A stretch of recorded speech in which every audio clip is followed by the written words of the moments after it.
ঠিক বললাম না ভুল বললাম? খুব কম। কেন? এখনকার যারা স্ট্যান্ডার্ড মেয়ে, বড় লোকের মেয়ে, তাদেরকে যদি বলা হয় তোমার লেগে একটা ছেলে দেখেছি, কেমন দাড়িওয়ালা নামাজি মুসল্লি ছিল, দাড়িওয়ালাকে বিয়ে করবে না। কাকে করবে? শুয়োরের মতো চুল কেটেছে, গুটকা খায়, গাঁজা খায়, ওকে বিয়ে করবে। কেন? ও মেলা ঘুরবে, ফিল্ম দেখাবে, নাচ করাবে, ছোট ড্রেস পরাবে, নাংটামি করতে পারবে। আর মৌলবীর সাথে বিয়ে হলে ওটা করতে পারবে।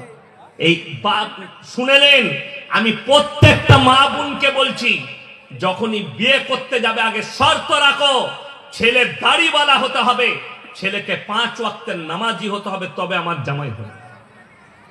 বড় কষ্ট লাগে। এরা কইছে গাঁজাখোর, এরা কইছে গুটকাখোর, এরা কইছে সুদখোর।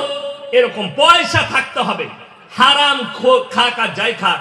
আর এটাকে বলছে স্ট্যান্ডার্ড। আমার আব্বার জলসা শুনেছেন? রাতের বেলায় একজন বেচারা মসজিদে যাচ্ছে, সুবহানাল্লাহ সুবহানাল্লাহ সুবহানাল্লাহ সুবহানাল্লাহ। তো পাড়ার 3টে মেয়ে পানি নিতে উঠেছে। তারা সকালবেলায় বলছে, ওলো অমুকের বাপ খেপে গেছে, যা বুঝে করে। জিকির করলে বলছে খেপে গেছে।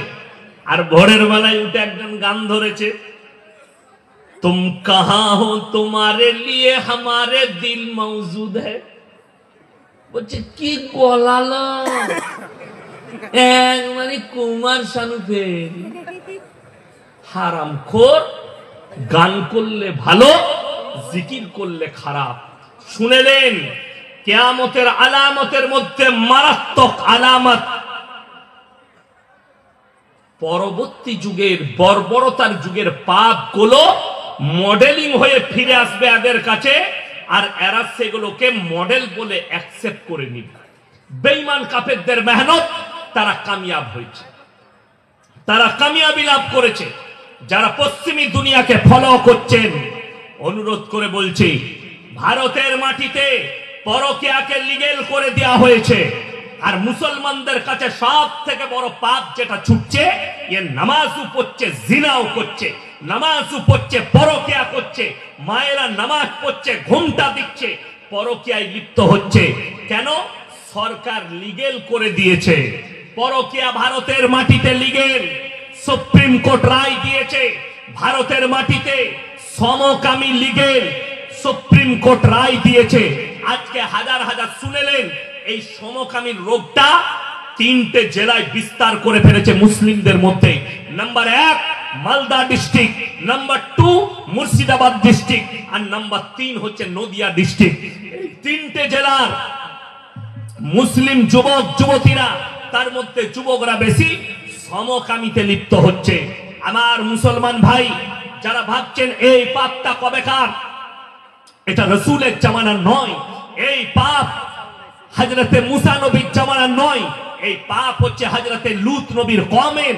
আল্লাহ যাদেরকে রুটির মতো পাল্টিয়েছে, আজ পর্যন্ত ম্যাপ খুললে দেখা পাবেন, সেই ম্যাপেতে এমন এক সাগরের নাম আছে যার নাম বৈজ্ঞানিকরা মরা সাগর রেখেছে, যেখানে একটা পোকা মাকড় জন্মায় না, কীট পতঙ্গ জন্মায় না। আল্লাহ তাদেরকে এত অভিশপ্ত করেছেন। হে আমার মা বোন, হে আমার ভাই, আল্লাহ রাব্বুল আলামিন এই পাপের কারণে হযরতে লূত নবীর বিবিকে আল্লাহ জাহান্নামী ঘোষণা করেছেন। সেই লূত নবীর বিবি, আমার মায়েরা শুনবেন, মারাত্মক 2টো অপরাধ। নাম্বার 1 আল্লাহর অবাধ্যতা করা, আল্লাহর নবীকে অবিশ্বাস করা। নাম্বার 2 মারাত্মক অপরাধ হচ্ছে স্বামীর অবাধ্যতা, স্বামীকে না মানা। আজকে আমার মায়েরা বোনেরা শুনেলেন, কিয়ামতের আলামতের মধ্যে মারাত্মক আলামত হচ্ছে পুরুষরা বিবির গোলামি করতে লাগবে, জানবে কিয়ামত কাছে। রাস্তাঘাটে কুকুরের মতো জিনা হবে, জানবে কিয়ামত চলে এসেছে, কিয়ামত কাছে। মারাত্মক আলামতের মধ্যে আলামত, দুনিয়াতে ব্যভিচার বেড়ে যাবে, নারীর সংখ্যা বাড়বে, পুরুষের সংখ্যা কমে যাবে। গোটা পৃথিবীতে বড় বড় মহামারী আসবে, গোটা মিডল ইস্টে চিঙ্গারি উঠে গোটা পৃথিবীতে। রাসূল বললেন এমন এক মহাযুদ্ধ ঘটবে এবং তার আগে আল্লাহর বড় বড় আযাব এসে অ্যাটাক করবে, যেটাকে বহু মানুষ সামালতে পারবে না। দাজ্জালের আবির্ভাব ঘটবে।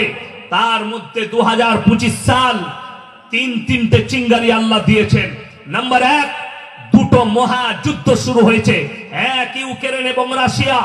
নাম্বার 2, মিডল ইস্টে গাজা ফিলিস্তিনের সঙ্গে ইসরায়েলের যুদ্ধ। লেবানন জড়িয়েছে, ইরান জড়িয়েছে, গোটা পৃথিবী যুদ্ধে জড়াবে। তার আগে পৃথিবীতে বড় বড় মহামারী আসবে, রাসূল বলেছেন। নাম্বার 1, করোনা পেরিয়ে গেছে, এরপরে আপনারা ইন্তজার করুন আরো এক বড় মহামারীর।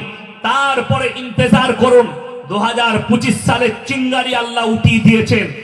একটা মাত্র গাছের টক্করে আগুন লেগে 40,000 একর জমি আগুন ধরে গেছে, গোটা এলাকা ছাই। এখনো পর্যন্ত আগুন লিভিয়ে উদ্ধার করতে পারেনি। কানাডা পর্যন্ত বাম্পার পাঠিয়েছে, যুদ্ধ বিমান পাঠিয়েছে। আপনার সমুদ্র থেকে পানি তুলে আগুনের উপরে ফায়ার করা হচ্ছে, আগুন নিভিয়ে উদ্ধার করতে পারেনি। দ্বিতীয় বড় আযাব এসছে আমেরিকার উপরে, সেটা হচ্ছে বরফের ঝড় এসছে। কয়েকশো কিলোমিটার গতিতে বরফের ঝড় এসে একটা এলাকাকে ঢেকে দিয়ে চলে গেছে। নাম্বার 3, মক্কার বুকে এমন এক বারিশ এসছে, সেখানে বন্যায় পরিস্থিতি আল্লাহ দাঁড় করিয়ে দিয়েছে। শুনে রেখে দেন হে আমার মুসলমান ভাই, আজকে বহু মুসলমান ঈমান হারাচ্ছে, তার মূল কারণ হচ্ছে কোরআনের আদর্শ থেকে সরে যাওয়া, রাসূলের আদর্শ থেকে সরে যাওয়া। একটা মোবাইলের দাম 30,000, 15,000, 20,000। মানুষ খেটে খায়, কিন্তু একটা মোবাইল কিনতে তার কষ্ট হয় না। দুঃখের বিষয়, খেটে খায়, ধার দেনা করে, বন্ধন লোন নিয়ে, গ্রুপ লোন নিয়ে, নাতি নাতনিকে, মেয়েকে, সন্তানকে এই সুদের উপরে টাকা নিয়ে মোবাইল কিনে দিচ্ছে। দুঃখের বিষয়, আপনার বাড়িতে একটা কোরআন নাই। দুঃখের বিষয়, আপনার বাড়িতে একটা কোরআন নেই। আপনি আপনার সন্তানকে, আপনার মেয়েকে নামাজ শিক্ষার বইটা হাতে ধরাতে পারলেন না, আপনার মেয়েকে নামাজের তরবিয়ত দিতে পারলেন না। যেটা হাদিসের মধ্যে আছে, 7 বছর বয়স হলে সেই বাচ্চাকে তুমি নামাজের তরবিয়ত দাও, মসজিদের পেছনের কাতারে দাঁড় করাও, দ্বীনি শিক্ষা দাও। আজকে সরে গেছে, ওই জায়গা থেকে সরে গিয়ে আপনার কাছে যেটা এসছে সেটা হচ্ছে দুনিয়াদারি। আর এই দুনিয়াদারির কারণে বেঈমান কাফেরদের পাপগুলো আপনি অ্যাকসেপ্ট করছেন। তা না হলে মুসলমান 25শে ডিসেম্বর পালন করতে পারে না, তা না হলে মুসলমান 1 জানুয়ারি পালন করতে পারে না, তা না হলে মুসলমান 1 মাঘ কাজী সাহেব পালন করতে পারে না।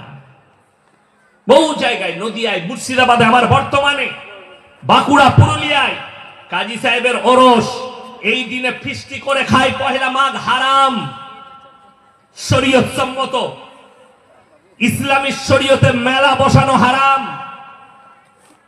এই জায়গা থেকে আপনি যখন সরে গেছেন, আপনার কাছে বিপদ এসছে। রাসূল সাল্লাল্লাহু আলাইহি সাল্লামকে আল্লাহ বললেন, হে আমার নবী শোনো, পৃথিবীর মানুষকে জানিয়ে দাও, তোমার উম্মত উম্মতিকে যেদিনে দেখতে পাবে মুসলমান দিন থেকে সরে যাবে, কোরআনের আদর্শ থেকে সরে যাবে, আল্লাহ রাসূলের আদর্শ থেকে সরে যাবে, আমি তাদের কাছে জালিম আর অত্যাচারী বাদশা পাঠিয়ে আমি আল্লাহ বদলানো। আপনি কি ভাবছেন? ওই জন্য আমি একটা জলসায় বলেছি, মোদিজি হচ্ছে আল্লাহর রহমত মুসলমানদের জন্য। তোমরা কোরআন থেকে সরে যাচ্ছ, আল্লাহর আদর্শ থেকে সরে যাচ্ছ। আর যদি তোমার বিশ্বাস হয়, তাহলে আল্লাহর কসম করে বলছি, এই মোদিজি শুধু নয়, গোটা পৃথিবীর যতগুলো বেঈমান কাফের দেশ আছে, তাদের পরমাণু শক্তি যদি একদিকে দাঁড়িয়ে যায় আর মুসলমান যদি কালমার উপরে টিকে থাকে, আল্লাহর কসম করে বলছি, কোরআনের একটা জের জবরকে মিটাবার ক্ষমতা পৃথিবীর কোন শক্তির নেই। জোরে বলুন সুবহানাল্লাহ। তারা কি করে পারতে পারে? শুনে রেখে দেন, সালমান প্রিন্সের মতো হারামের আওলাদ গানের কনসেপ্টে মজে গেছে। আপনি নিজেকে মুমিন বলে দাবি করছেন কোন হিসাবে? নামাজ 5 ওয়াক্তের পড়া ফরজ না ফরজ নয়? তাড়াতাড়ি বলুন। ফরজ। ইমানদারির সঙ্গে বলুন। এই গোটা মহেশনগর গ্রামের যদি সমীক্ষা করি আমি, শুধু এলাকা থানা ছেড়ে দেন, আমার মনে হয় 100টার মধ্যে 80টা বেনামাজি। ঠিক বললাম না ভুল বললাম? 80টা বেনামাজি। অথচ আপনি বুক ফুলিয়ে চায়ের দোকানে বলছেন আমি মুসলমান। আপনার বিবি নামাজ পড়ে না, আপনার সন্তান নামাজ পড়ে না, আপনি নিজে নামাজি নন। খালি গরুর মাংস কিনে খান জলসার দিনে, আর বছরে একটা জলসা দিবেন, বাস আপনার কাজ শেষ। না, আল্লাহ রাসূল বললেন, যার নামাজ নেই তার মধ্যে ইসলাম নেই। যারা মনে করছেন নামাজ কেন পড়বো, আল্লাহর কসম করে বলছে, আল্লাহ ওয়াদা করেছেন নামাজ এত মারাত্মক একটা হাতিয়ার, ইন্না সলাতা তানহা আনিল ফাহশাই ওয়াল মুনকার, নিশ্চয় নামাজ এমন ইবাদত, মানুষ যখন নামাজ পড়তে লাগে সঙ্গে সঙ্গে নামাজ তাদেরকে অশ্লীল কাজ থেকে সরিয়ে ভালো কাজের দিকে নিয়ে আসে। জোরে বলুন সুবহানাল্লাহ। অথচ আপনি নামাজ পড়েন না, অথচ আপনার মধ্যে নামাজ নেই, আপনার মধ্যে রোজা নেই। আপনি ভেবে দেখুন, আল্লাহ রাসূল সাল্লাল্লাহু আলাইহি সাল্লাম হাদিস বর্ণনা করলেন, যারা 5 ওয়াক্তের নামাজি হবে আল্লাহ মৃত্যুকাল পর্যন্ত তাদের রুজিতে কোনোদিন কমি দিবেন না। আল্লাহ রাসূল হাদিস বর্ণনা করলেন, যারা আল্লাহর রাস্তায় দ্বীনের পথে থাকবে আল্লাহ মৃত্যুকাল পর্যন্ত তাদেরকে ইজ্জতের রুজি দান করবেন। জোরে বলুন সুবহানাল্লাহ। ইজ্জতের রুজি আলাদা, খাবার আলাদা, ঠিক কিনা কথা বলে?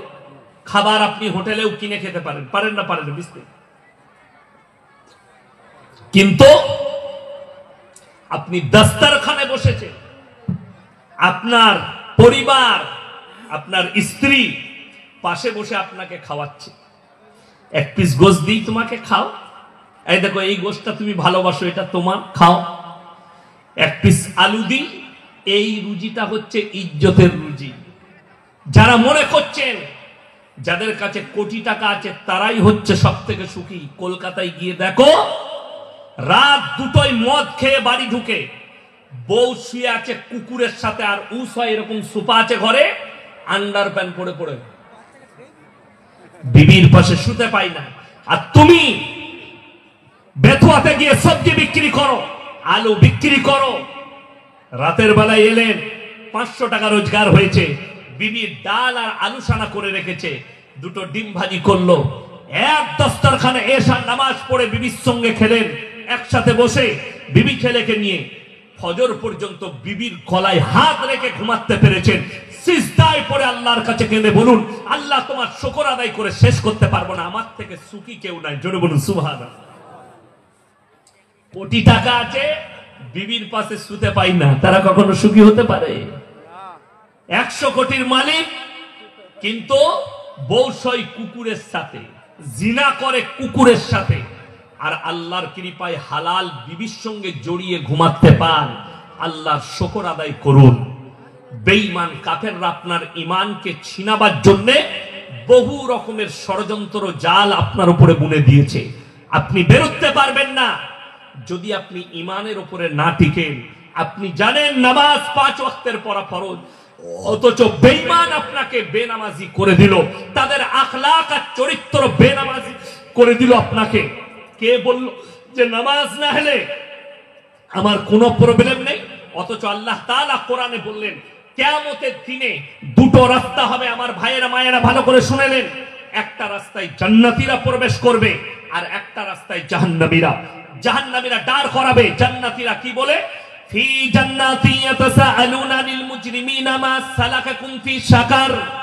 তোমরা বলতে আমরা পাড়ার ভালো লোক, গ্রামের ভদ্রলোক, তোমরা কেন জাহান্নামে যাচ্ছ? তারা 1 নম্বর উত্তর দেবে, ক্বালু লাম নাকু মিনাল মুসাল্লিন, আমরা নামাজি মুসল্লিদের মধ্যে ছিলাম না, আমরা নামাজি মুসল্লি ছিলাম না, আল্লাহ তাই আমাদেরকে জাহান্নামে পাঠিয়েছে। আল্লাহ রাব্বুল আলামিন নামাজের এত গুরুত্ব দিয়েছে। সবাই হাত তুলে বলুন, আজ থেকে নামাজ কেউ ছাড়বো না। জোরে বলুন ইনশাআল্লাহ। হে আমার যুবক, হে আমার যুবতী, খারাপ কাজ থেকে সরো, নামাজি হও, বাড়িতে নামাজ নিয়ে আসুন। অবাক হবেন, আমার মায়েরা পুরো বৎসর কোরআন পড়ে না, পড়ে বাড়িতে কোরআন খোলায় না, খুলে কখন? শুধুমাত্র রমজান মাস, আর কিছুদিন পরে রমজান মাস আসবে কোরআন খুলবে। আচ্ছা আপনারা বলুন, কাঁচা পিতলের জিনিস জানেন না? জানেন না? আচ্ছা ওটা ব্যবহার করলে চকচক করে না ভরে রাখলে? ব্যবহার করলে। কোরআন এমন এক মুকদ্দাস কিতাব, যদি কেউ পড়তে থাকে আস্তে আস্তে আল্লাহ তার গিলে গাঁথতে থাকে। জোরে বলুন সুবহানাল্লাহ। অনেক এমন বাবাজি আছে 5 ওয়াক্তের মুসল্লি, জিজ্ঞেস করুন সূরা ইয়াসিন পড়তে পড়তে মুখস্থ হয়ে গেছে, আছে না?